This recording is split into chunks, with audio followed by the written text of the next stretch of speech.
The Business Leader with Sandeep Baghel. नमस्कार, मैं हूं संदीप बघेल। आज हमारे साथ हैं doctor Devendra Nayak. Shri Balaji institute of medical science private limited की रिपोर्ट पहले देखते हैं कि कैसे उत्तरोत्तर ये प्रगति किया, कैसे आज इस मुकाम तक पहुंचा। देखिए ये रिपोर्ट। छत्तीसगढ़ की धरती को स्वास्थ्य सेवा के क्षेत्र में जिस नाम से नई पहचान बनाई वो हैं डॉक्टर देवेंद्र कुमार नायक। एमबीबीएस और एमएस की पढ़ाई पूरी करने के बाद उन्होंने गैस्ट्रो सर्जरी और लीवर ट्रांसप्लांट में विशेषज्ञता हासिल की। महानगरों के अवसर को छोड़कर उन्होंने छत्तीसगढ़ को अपनी कर्मभूमि बनाया और अब तक 35,000 से अधिक सर्जरी कर राज्य को आधुनिक चिकित्सा के मानचित्र पर स्थापित किया। डॉक्टर नायक ने चिकित्सा के साथ साथ शिक्षा को भी नई दिशा दी है और Shri Balaji institute of medical sciences की स्थापना की, जो आज हजारों युवाओं को रोजगार दे रहा है। आइए मिलते हैं। हर जीवन अनमोल है और हर मरीज हमारी प्राथमिकता का उद्घोष करने वाले समाज सेवा के सच्चे सिपाही डॉक्टर देवेंद्र कुमार नायक से। हमारे साथ हैं डॉक्टर देवेंद्र नायक, जो चेयरमैन हैं Shri Balaji institute of medical science private limited का। सर, बहुत बहुत स्वागत है आपका। नमस्कार संदीप भाई। बातों की शुरुआत करते हैं सर कि मैंने इस यात्रा को बहुत करीब से, आपकी इस यात्रा को देखा है, इस जर्नी को आपको मैंने देखा है। आज छत्तीसगढ़ में या कहें मध्य भारत में इतना बड़ा नाम है Shri Balaji institute of technology और तमाम चीज़ों का, इसको आप कैसे लेते हैं? ये छत्तीसगढ़ वासियों का जो है हमने तो शुरुआत की थी, जो बोलते हैं कि एक अकेला चलता गया कारवां बनती गई। बट ये छत्तीसगढ़ वासियों का जो एक कॉन्फिडेंस है हमारे ऊपर, एक विश्वास है, एक उनका आशीर्वाद है, एक अपनापन है, जिसके कारण में आज ये ऐसा हुआ कि आज जो 150 बेड का हॉस्पिटल है वो 1500 बेड का हॉस्पिटल हुआ, मेडिकल कॉलेज हुआ। तो काफ़ी प्रयास करना पड़ा शुरू में मेडिकल साइंस में, क्योंकि हमने जो इस्टेब्लिश किया था वो 2009 को किया हुआ था। 2009 को, हाँ। और उस समय मेडिकल साइंस इतना एडवांस नहीं था। लोग जो है अधिकतर जो है बॉम्बे, दिल्ली, हैदराबाद यहाँ जाना प्रेफर करते थे। और एक चैलेंज था, क्योंकि छत्तीसगढ़ की जो 80 to 90% जो लोग हैं वो usually middle class, middle lower class में बिलोंग करते हैं। और यहाँ की जो भौगोलिक कंडीशन भी ऐसी है कि मैदानी एरिया यदि अपन बीच में छोड़ दे तो बस्तर और सरगुजा भी होता है।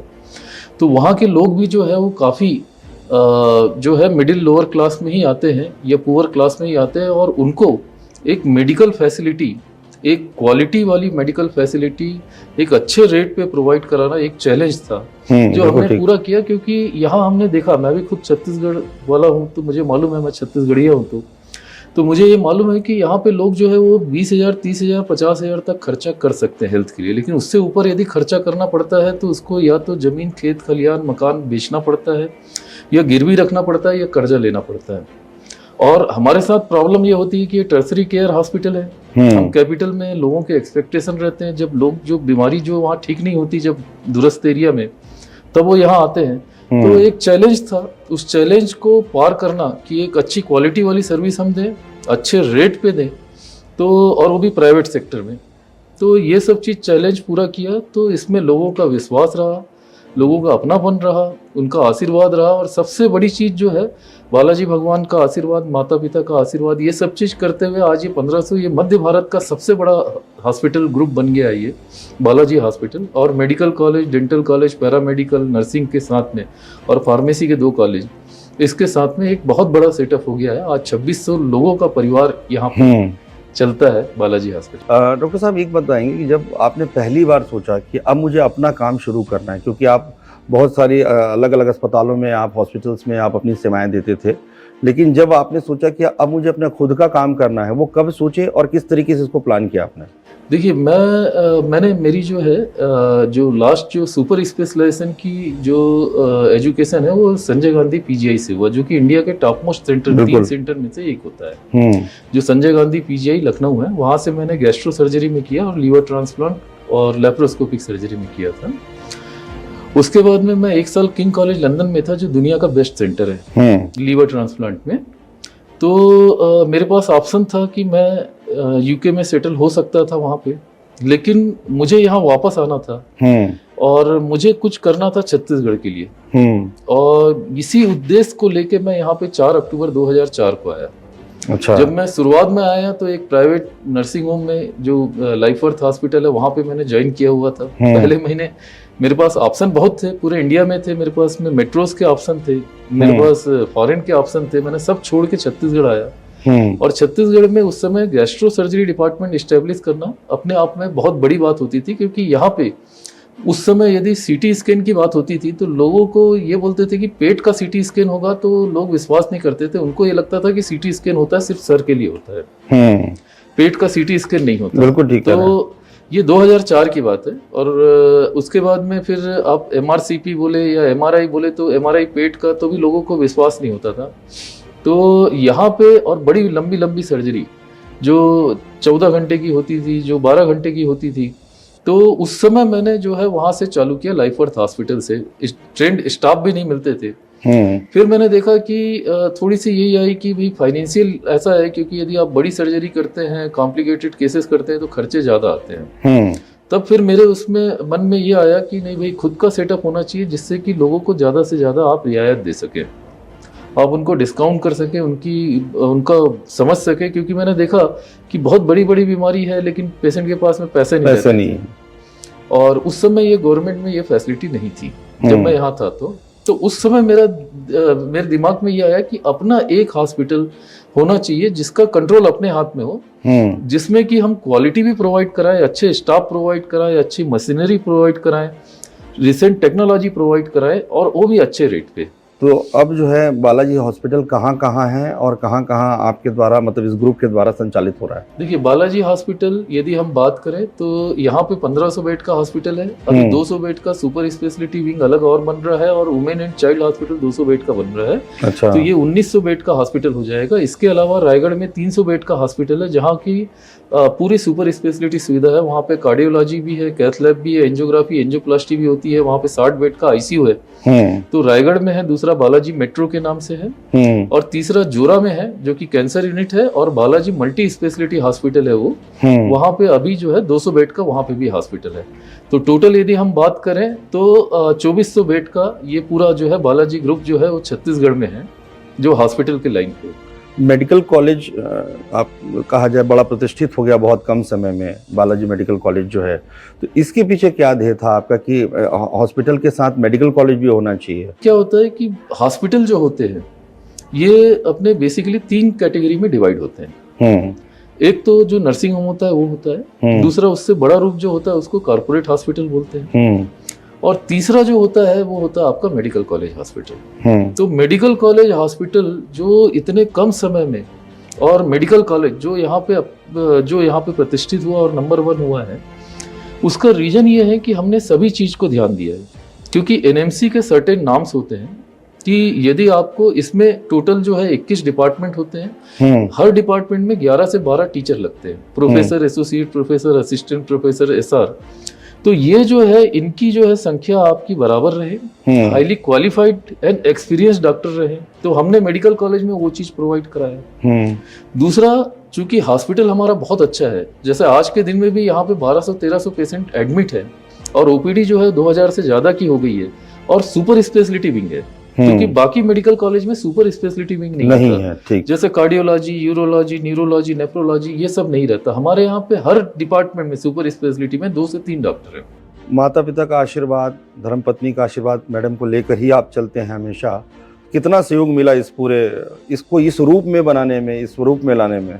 देखिए, सबसे पहली बात तो बालाजी भगवान का आशीर्वाद है, क्योंकि बालाजी भगवान को बहुत मानते हैं, और बालाजी भगवान ने हमसे एक मंदिर भी यहाँ पे बनवाया। बिल्कुल, हाँ जी। तो बालाजी भगवान के आशीर्वाद, क्योंकि एक शक्ति होती है चाहे वो किसी भी धर्म में हो, उसको मानते हैं। माता पिता का बहुत आशीर्वाद रहा, बहुत सहयोग रहा। मदर फादर, इनफैक्ट मैं डॉक्टर बना भी तो अपनी मदर की विश के लिए। बचपन से ही उन्होंने मेरे माइंड में यही चीज भरा कि नहीं बेटा, तुमको डॉक्टर बनना है। और मेरे मन में भी ऐसा हुआ कि भगवान के सामने खड़े होके एक बार मैं बोलता था, भगवान मुझे डॉक्टर बनाना है। लोग कहते हैं कि डॉक्टर देवेंद्र नायक हमारे परिवार के सदस्य हैं, जो छत्तीसगढ़ के जितने लोग हैं आपको बड़ा प्यार करते हैं, और ज़्यादातर लोगों के मोबाइल पर आपका नंबर रहता है, और जब कोई पेशेंट को भर्ती करना रहता है तो लोग कहते हैं कि देवेंद्र नायक मेरे बहुत अच्छे दोस्त हैं। तो इतने सारे दोस्त कैसे बन गए आपके? देखिए, क्या है कि सबसे पहली बात तो ये होता है कि आपको ये समाज ने आपको दिया है तो समाज को आपको लौटाना पड़ता है। और दूसरा जो रिलेशनशिप होता है वो एक परमानेंट होता है। तो ये दोनों चीज़ें होती है, बट इसके लिए सेक्रीफाइस करना जरूरी है। सेक्रीफाइस मतलब आपको पेशेंट को देखना पड़ेगा। आप जब भी वो आए, चाहे वो रात को 9 बजे आए, 12 बजे आए, 2 बजे आए, आपको रहना पड़ेगा, उसका दुख दर्द समझना पड़ेगा। यहाँ पे आपको उसका ट्रीटमेंट बेस्ट करना पड़ेगा। और उसके बाद जब वो जाता है और उसकी उम्मीद रहती है या उसके पास फाइनेंशियल प्रॉब्लम है तो उसको भी समझ के उसकी हेल्प करनी पड़ती है। और ये सब चीज़ें जब रहती है ना, तब एक रिलेशन बनता है। और ऊपर वाले ने तो हमको डॉक्टर बनाया जो सेकंड गॉड है। बिल्कुल। तो लोगों का क्या होता है कि देखा मैं, विश्वास बहुत अच्छा होता है, बस बट निस्वार्थ होना चाहिए। जैसे कई लोगों को मैंने देखा, कई आपने मीडिया में भी पढ़ते होंगे, देखते होंगे कि इलाज के नाम से ही ऐसा हो गया या उसको रख लिया गया, पेशेंट की बॉडी को नहीं लौटाया गया। लेकिन कभी ऐसी शिकायत जो आपके बालाजी जो ग्रुप है उसको लेकर कभी नहीं आई, पैसे की बात कभी नहीं आई। तो आपने ये सूत्र दिया है पूरी टीम को कि इसी फॉर्मूले पे काम करना है और हमको संवेदनशील रहना है, पेशेंट्स को पूरा देखना है और किसी के दुख में भी हमको शामिल रहना है। बेसिकली अभी हॉस्पिटल में हमने 100 रुपए ओपीडी में एक बार रजिस्ट्रेशन कराइए और साल भर तक आप फ्री में दिखाइए। अच्छा। जबकि ये प्राइवेट हॉस्पिटल है, मतलब एम्स से भी कम रेट पे है। जांच भी बहुत कम। हाँ, जांच हमने 50% कर दिया और बोर्ड टांगा, पूरा बोर्ड लगाया बाहर में। आप देखेंगे तो यहाँ बाहर में रहेगा कि 50%। ऐसा नहीं कि हम सिर्फ बोल रहे हैं, तो हमने पूरा बिलिंग ऐसा किया। इसके बाद यहाँ पे पूरा आयुष्मान कर दिया, ESIC है। तो जो भी है यहाँ पे कि हमने सुविधा, आईसीयू में हम आयुष्मान से इलाज करते हैं। इवन मेडिसिन कुछ भी होती है, जांच कितनी भी हायर एंड लगे, बट उसको हम कंपनसेट करते हैं। मेडिकल कॉलेज में जो बच्चों की फीस आती है उससे हम कंपनसेट करते हैं। तो यदि बच्चों की फीस आती है तो हम उसको पेशेंट में लगाते हैं, हम उसको एडवांसमेंट में लगाते हैं कि ताकि पेशेंट को भी फायदा हो और बच्चों को भी फायदा हो, उनको भी सीखना। तो एक बहुत बैलेंस वे पे एक मॉडल तैयार किया। जैसे अन्य जगहों से जो है लोगों का चैरिटेबल एक प्रकार से आपने उसको रूप दे दिया है। ये इसके पीछे सोच क्या रही है? क्योंकि ये कठिन भी रहता है सबका कुछ करना, क्योंकि यदि मैं पेशेंट्स के लिए कुछ करना चाहता हूं तो मेरे पास उतना संसाधन होना चाहिए या फिर मेरे पास ऐसी व्यवस्थाएं होनी चाहिए कि मैं कर पाऊँ। तो आपने एक पूरा एक चेन बनाया होगा, इकोनॉमिकल चेन बनाया होगा, जिससे ये सब चीज़ें सुचारू रूप से चल पाएँ। हाँ, ये इसमें ऐसा है कि देखिए, कोई भी सेक्टर यदि आप खोलते हैं, जैसे हॉस्पिटल भी खोलते हैं, तो बहुत खर्चे होते हैं, क्योंकि आपको बैंक से लोन लेना पड़ता है, जमीन का खर्चा, बिल्डिंग का खर्चा, फिर उसके बाद सबसे बड़ा खर्चा होता है आपके मैन पावर का। क्योंकि आज के दिन में डॉक्टर की सैलरी सबसे ज़्यादा रहती है, अच्छे डॉक्टर्स की, और साथ साथ आपको ट्रेंड स्टाफ चाहिए, क्योंकि हमारी फील्ड में एक्सक्यूज और सॉरी नहीं चलता। बिल्कुल ठीक है ना, हमारी फील्ड में कोई, और उसके बाद में आप स्टैंडर्ड क्वालिटी में कॉम्प्रोमाइज़ नहीं कर सकते यदि आपको रिजल्ट देना है तो ये बहुत कॉम्प्लिकेटेड सा रहता है। क्योंकि रात को यदि 2 बजे भी पेशेंट आए, आपको देखना है ना, उसको ठीक करना है। तो और बहुत सारी चीज़ें, और टर्सरी केयर में दिक्कत ये होती है कि लोग जो है पहले गांव में इलाज करते हैं, फिर तहसील में जाते हैं, फिर डिस्ट्रिक्ट में जाते हैं, जब वहाँ ठीक नहीं होते 15 दिन खराब कर देते हैं, फिर लास्ट स्टेज में यहाँ पे आते हैं जो वेंटिलेटर और वेंटिलेटर पे आते हैं तो उनको मेडिसिन भी हायर लगती है, इन्वेस्टिगेशंस भी हायर लगता है, सब चीज हायर लगता है, तो खर्चे उनके बहुत बढ़ जाते हैं, लाखों में खर्चे पहुंच जाते हैं। जो नॉर्मल से सर्दी खांसी अपनी होती है, हम यदि जो 3 दिन मेडिकल स्टोर से दवाई लेके ठीक हो जाते हैं, ठीक हो गए तो ठीक है, नहीं हुआ तो उसके बाद फिर वो आयुर्वेदिक या आरएमओ के पास जाते हैं, फिर उसके बाद नहीं हुआ तो एमडी डॉक्टर के पास जाते हैं, जब वहां से ठीक नहीं होता तो हमारे पास आता है। तो चैलेंजेस बहुत रहते हैं, क्योंकि उसमें मेडिसिन इतनी महंगी रहती है, इन्वेस्टिगेशंस इतने ज़्यादा होते हैं, फिर डायलिसिस लगता है, पेशेंट वेंटिलेटर में रहता है, ये सब मशीनें भी महंगी रहती हैं। तो डॉक्टर्स भी उनको जो देखता है वो क्रिटिकल केयर स्पेशलिस्ट रहता है, उसकी सैलरी अलग रहती है। तो ये सब चीज़ें, ये बैलेंस ऐसा होता है कि इसमें 2 तरीके होते हैं, या तो आप हॉस्पिटल बनाइए, आईसीयू बनाइए और प्राइवेट वार्ड बना दीजिए, और 200 और 250 बेड का, जिसको कॉर्पोरेट टेंडेंसी बोलते हैं, और अच्छे डॉक्टर रखिए और कम पेशेंट को थोड़ा अच्छे से देखभाल करके आप इलाज कीजिए। या तो दूसरा आप ये कीजिए कि आप वॉल्यूम बढ़ा दीजिए, और सोर्स जो है, इनकम का सोर्स जो है, जो ईएमआई का सोर्स है, ये दूसरी जगह से लीजिए, मल्टीपल सोर्सेस लीजिए, जैसे मेडिकल कॉलेज हो गया। बट मेडिकल कॉलेज में अगेन प्रॉब्लम, क्योंकि मेडिकल कॉलेज में ये है कि मेडिकल कॉलेज जब तक 5 साल नहीं होता ब्रेक इवन नहीं आती, क्योंकि बहुत खर्चीला है मेडिकल कॉलेज में। आपको 30 एकड़ जमीन चाहिए मेडिकल कॉलेज के लिए, बिल्डिंग चाहिए 11 लाख स्क्वायर फीट, फिर आपको इतने स्टाफ चाहिए, आपको 206 डॉक्टर चाहिए परमानेंट जो मेडिकल कॉलेज में रहे, जो नाम से है, और उसके बाद में करीब करीब आपको 1000 स्टाफ चाहिए। फिर आप ये सब चीज करेंगे तो ये क्या है कि हमने क्या किया कि हॉस्पिटल को पहले हम बढ़ाते गए। तो हमने शुरू में पहले हॉस्पिटल को बढ़ाया, हॉस्पिटल की स्टैंडिंग एक अच्छी हो गई, एक पर्याप्त स्टैंडिंग, हमने बेड बढ़ाते गए। जब बेड बढ़ा फिर हमने मेडिकल कॉलेज खोला। तो इससे क्या हुआ है कि आज 5 साल, आज मेडिकल कॉलेज को 5 साल हो गए। आज क्या एक परफेक्ट बैलेंस हो गया। अब ये बैलेंस हुआ तो हमने इसका जो प्रॉफिट है सीधा का सीधा जनरल पब्लिक को दे दिया। आज एम्स के रेट और हमारे रेट में कोई डिफरेंस नहीं है। बहुत अच्छा। और आयुष्मान से कोई भी बीमारी का इलाज हो जा रहा है, उसको 1 रुपया भी नहीं लग रहा है, चाहे वो कितना भी क्रिटिकल हो। क्योंकि आज हमारा मेडिकल कॉलेज और हॉस्पिटल का इतने सारे बेड बढ़ा के, मेडिकल कॉलेज रख के, आज पीजी बच्चे भी आ गए जो एमडी एमएस करते हैं। हमको क्या है, बच्चों का भी यूटिलिटी लिया। तो ऐसा करके इसको बहुत ही जो है एक सुचारू रूप से एक ऐसा दिया, और शहर के बीच में है। शहर के नहीं बीच तो में अदरवाइज मेडिकल कॉलेज अधिकतर जो रहते हैं वो शहर से 30 बहुत दूर, हाँ, बहुत दूर होते हैं। जमीन वहाँ सस्ती मिलती है। यहाँ आप 1 एकड़ जमीन लो, वहाँ पे 40 एकड़ जमीन मिल जाती है। ठीक है। तो इसलिए वो बाहर बनते हैं क्योंकि बड़े रहते हैं। तो हमारा तो यही हुआ धीरे धीरे करके। तो ये 2013 से ये सपना देखा था कि अपने को इस लाइन पे चलना है, और साथ साथ हमको वो स्टैंडर्ड देना। जैसे आज हमारे यहाँ पे टोटल 15 से ज्यादा लीवर ट्रांसप्लांट हो गए हैं, 100 से ज्यादा किडनी ट्रांसप्लांट हो गए। आपने कितने कर लिए सर अब तक? 15 हो गए हैं। 15 लीवर ट्रांसप्लांट और 100 किडनी ट्रांसप्लांट, 100 से ज्यादा किडनी ट्रांसप्लांट हो गए हैं। इसके अलावा रोबोटिक सर्जरी हो रही है, जो हायर एंड होती है, रोबोटिक सर्जरी हो रही है, पूरी फैसिलिटीज है, पेट स्कैन है, कैंसर की मशीन्स भी आ गई है जो अभी लगने वाली है, 1 अक्टूबर से चालू हो रहा है रेडिएशन का। तो एक बहुत अच्छे वे पे और देखा है। और हमने क्या इसको 2 सेक्टर में डिवाइड किया। हमने 300 बेड पूरा एक्सक्लूसिव कॉर्पोरेट जैसा कर दिया, जिसको प्राइवेट वार्ड बनाया, और उसका आईसीयू अलग किया, और बाकी जो 1200 बेड है उसको हमने जनरल किया। अच्छा। तो हम दोनों कैटेगरी को हम इसमें उनको वीआईपी ट्रीटमेंट भी दे रहे हैं, वीवीआईपी ट्रीटमेंट, और इनको अपन जो बाकी का जो है उसको हम आयुष्मान में करके आदमी को लौटा नहीं रहे। मतलब बालाजी हॉस्पिटल में कोई भी आदमी आए, चाहे वो वीआईपी आदमी आए, चाहे वो एक गरीब आदमी आए, इलाज सबका होगा, इलाज सबका होगा और वापस नहीं लौटेगा, चाहे उसके पास में बहुत सारा पैसा हो, चाहे 1 रुपए भी नहीं हो। जैसे कई बार ऐसा होता है कि लोग कहते हैं कि रायपुर में सुविधाएं नहीं है, मेडिकल की सुविधाएं नहीं है, लेकिन जो आपका सपना जो मुझे समझ में आता है, ये आप ये चाहते हैं कि रायपुर में अब सब सुविधाएं हैं। लोग नागपुर का नाम लेते थे, हैदराबाद का नाम लेते थे, या दिल्ली का नाम लेते थे, यार बड़े शहरों का नाम लेते थे। रायपुर और श्री बालाजी जो इंस्टीट्यूट है उसी दिशा में आगे बढ़ रहा है। बिल्कुल। अब मैं जब यहाँ आया था 2004 में, तो नागपुर का तो इतना था कि हर आदमी उधर, यदि आप बात करें तो भिलाई दुर्ग के उस तरफ वाला तो आदमी नागपुर ही चला जाता था। आज उल्टा ये होता है कि गोंदिया तरफ के आदमी, मलाजखंड के तरफ के जो है वो रायपुर आते हैं। रायपुर आज मेडिकल हब हो गया है, और रायपुर में हार्ट ट्रांसप्लांट को छोड़ के आज हर चीज हो चुकी है। हार्ट एंड लंग ट्रांसप्लांट ही नहीं हुआ है, बाकी यहाँ लीवर ट्रांसप्लांट, किडनी ट्रांसप्लांट, सभी ट्रांसप्लांट हो गया। कार्निया ट्रांसप्लांट तो चलते थे, रोबोटिक सर्जरी चलती थी, इसके अलावा बोन मैरो ट्रांसप्लांट, ये सभी हो गए। तो आज रायपुर मेडिकल हब हो गया है जी।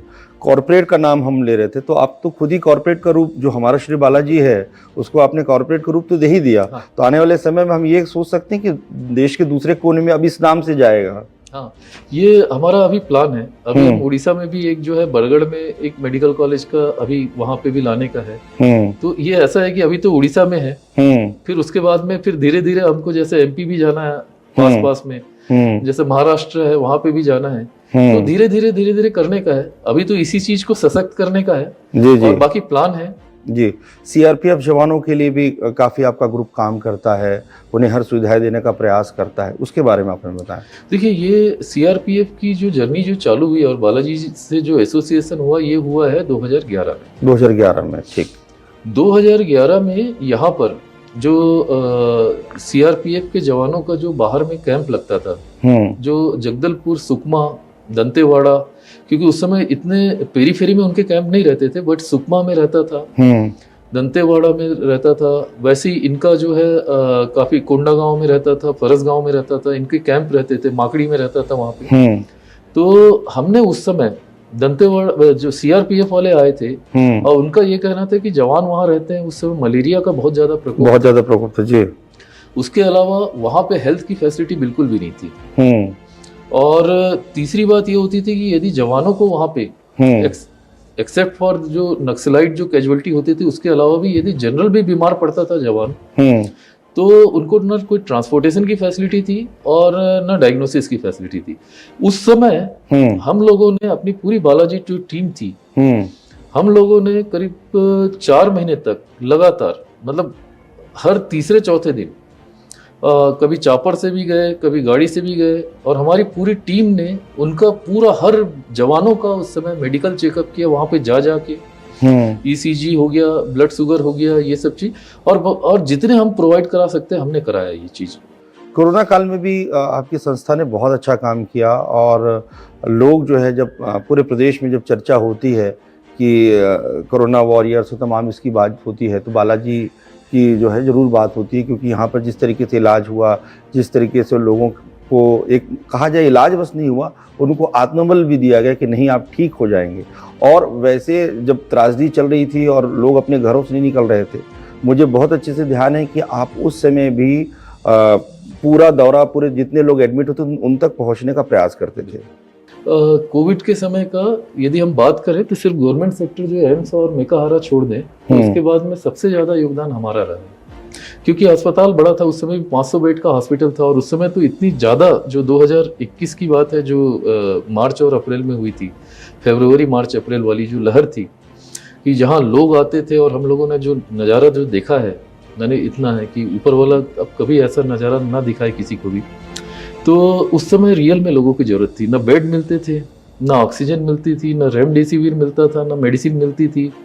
ऊपर से हमने तो ऐसे ऐसे नज़ारे वहाँ पे देखे कि एक सगा भाई जो है उसको छोड़ने नहीं आ रहा, वो कार में बैठा हुआ है यहाँ पे, वो उसको यहाँ पे भेज रहा है, बस ये है कि वो भी दूसरी कार में आ रहा है, मतलब अस्पताल के अंदर कदम ना रखना, मतलब सगा भाई भी ये ऐसी चीज़ है। तो उस समय तो एक मॉरल रिस्पॉन्सिबिलिटी होती है कि आपको करने का।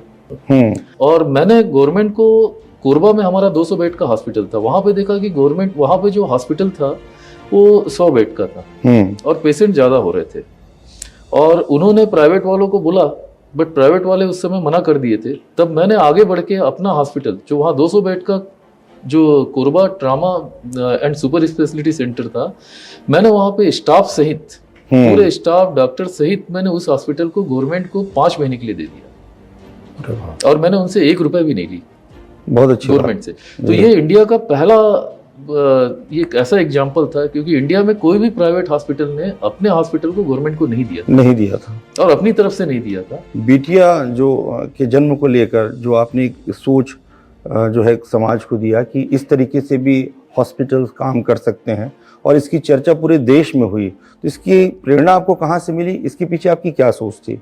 बिटिया वाला जो है वो ऐसा है कि मैं अपने हॉस्पिटल में पूरा राउंड लेता हूँ, सभी पेशेंट को देखता हूँ। मैं ये ऑब्जर्व करता था कि छत्तीसगढ़ उतना अभी विकसित राज्यों में नहीं है। यहाँ आज भी यदि बेटा होता है तो लोग खुश होते हैं, बिटिया होती है तो मायूस हो जाता है, और खासकर माँ के चेहरे को देखता था, वो मुस्कान गायब हो जाती थी बिटिया होती थी तो। और वही बाजू में आजू बाजू रहते थे, बेटा होता था उसकी माँ चहकती रहती थी, परिवार चहकते रहते थे।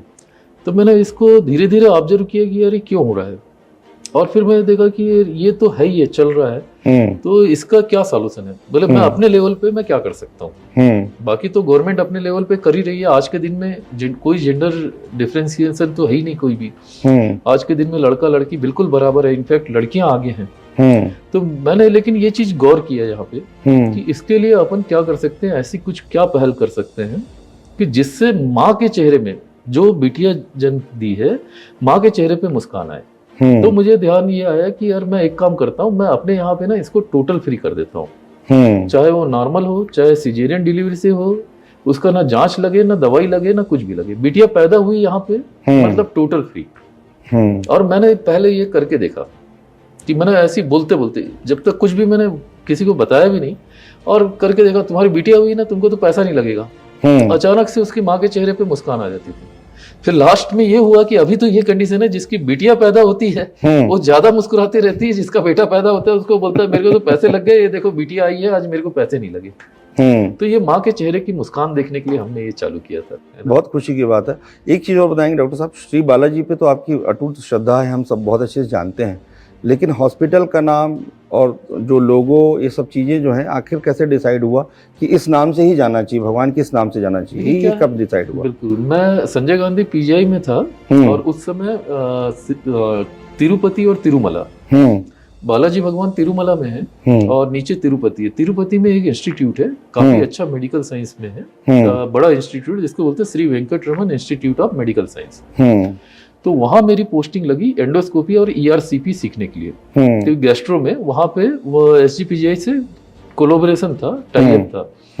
तो वहाँ पे मैं जब गया, जब तिरुपति में बालाजी में वहाँ पे, तो मेरे साथ में डॉक्टर बालाचंद्रन है जो कि आज इंडिया के top most liver transplant surgeon है। तो हम लोग साथ में थे। हमारी 2-3 बार वहाँ पे बालाजी जाना, मतलब वहाँ से 27 किलोमीटर ऊपर में है, पहाड़ में है, तो तिरुपति से तिरुमला जाना कैंसिल हुआ। फिर संडे का दिन था। हाँ। और हम लोग निकले थे, फिर बाला का इमरजेंसी आ गया। वो फिर आधे रास्ते में जैसे ही 2 किलोमीटर के आगे बोला कि यार वापस चलते हैं, अपन दूसरे दिन जाएंगे। मैं बोला ठीक है, तुम जा रहे हो वापस तो जाओ, मेरे को जाना है। और मैं उस समय जो था कि बाइक से मैं वहाँ पे सीधा बालाजी गया। और बालाजी में जिस समय मैं खड़ा था दोपहर में, उसी समय रायगढ़ में जो मेरा बेटा यहाँ पैदा हुआ, जिसका कि एक्सपेक्टेड डेट जो है वो 19 दिसंबर था और वो 23 नवंबर को पैदा हुआ। तो 23 दिन पहले पैदा हुआ, सिर्फ 15 मिनट के लेबर पेन से, कोई कॉम्प्लिकेशंस नहीं हुआ। तो मुझे यही लगा कि मैं बालाजी, एक कोइंसिडेंस भी हो सकता है कि मैं उस समय बालाजी भगवान के सामने खड़ा था और यहाँ पे बेटा पैदा हुआ। तो उस दिन से एक श्रद्धा रही, या ऊपर वाले का एक आशीर्वाद रहा कि, या कोइंसिडेंस भी बोल सकते हैं मेडिकल साइंस में, बट एक श्रद्धा, आस्था है। क्योंकि मैं वहां खड़ा था, वो भी 23 दिन पहले हुआ है और वो भी मालूम नहीं था कि ऐसा होगा। और मैं जब मंदिर, उस समय मोबाइल वो वाली रहती थी, बड़ी वाली मोबाइल रहती थी, बहुत ही कम रिसीविंग रहते थे। जब मैं मंदिर के वहीं पे नीचे में उतरा, जब 5 बजे 5:30 बजे, तब मुझे मालूम चला कि यार वो तो उतने समय, कितने बजे पैदा हुआ, जब मैं उस समय बालाजी भगवान के सामने में था। तो अब ये जो चीजें होती हैं, ये कोइंसिडेंस बोलिए, तो उस समय से एक श्रद्धा रही बालाजी भगवान का, और उनके नाम से मैंने जो भी किया आज बहुत ही, मतलब जो भी है वो सब सक्सेस हुआ जी। मेरा लास्ट क्वेश्चन डॉक्टर साहब कि हम व्यस्त रहते हैं, बहुत बिजी रहते हैं, आजकल समय नहीं मिल पाता बोलते हैं, लेकिन इतने व्यस्त रहते हुए भी आप अपने लिए समय निकाल लेते हैं, बड़े फिट नज़र आते हैं आप। तो युवा पीढ़ी को आप क्या कहना चाहेंगे फिट रहने के लिए? देखिए, मैं एक चीज़ बता रहा हूँ कि अपने को ये चीज़ समझना पड़ेगा कि ना आपका पैसा चलेगा, ना आपकी फैमिली चलेगी, ना आपके यार दोस्त चलेंगे। आपके साथ में यदि लास्ट तक चलेगा तो आपका हेल्थ चलेगा। मैं आज हॉस्पिटल में हूँ, डॉक्टर हूँ, चलाता हूँ, इतने बड़े ICU देखता हूँ, सब देखता हूँ कि बड़े बड़े आदमी पैरालिसिस हो जाता है, कुछ नहीं कर पाते हैं, बेड रिटर्न रहते हैं। अच्छा भला आदमी हार्ट अटैक में आता है और उसके बाद में कितना भी हम कोशिश करते हैं, मालूम चला कि हम कभी बचा नहीं पाते, कभी बच जाता है। कुछ ऐसी कंडीशन होती है कि जिसमें कि आदमी बिल्कुल कुछ चाह के भी कुछ नहीं कर सकता, जो रेस्पिरेटरी डिसीज होती है, जो वेंटिलेटर पे रहते ही रहते हैं। तो आपका यदि साथ में चलना है तो आपका हेल्थ चलना है लास्ट तक जी। और हेल्थ के लिए 24 घंटे में से 1 घंटा निकालना जरूरी है। चाहे वो योग हो, चाहे वो एक्सरसाइज हो, चाहे जिम हो, चाहे रनिंग हो, ये जरूरी है। क्योंकि आज आपके साथ में ना फैमिली चलेगी, ना बच्चे चलेंगे, ना वाइफ चलेगी, आपके साथ चलेगा तो चलेगा सिर्फ हेल्थ, ना पैसे चलेंगे। बहुत बहुत धन्यवाद सर। हमारे साथ है डॉक्टर देवेंद्र नायक जी, जिनसे बहुत सारी बातें आपने जाना, सीखा, क्योंकि किस तरीके से सपने देखे जाते हैं, किस तरीके से सपनों को पूरा किया जाता है और किस तरीके से सबका सहयोग लेकर आज जो है श्री बालाजी इंस्टीट्यूट हम कहें, इस संस्था कहें, इस पूरे मध्य भारत में सबसे बड़े नाम के रूप में उभरा है। बहुत बहुत धन्यवाद सर आपका। नमस्कार।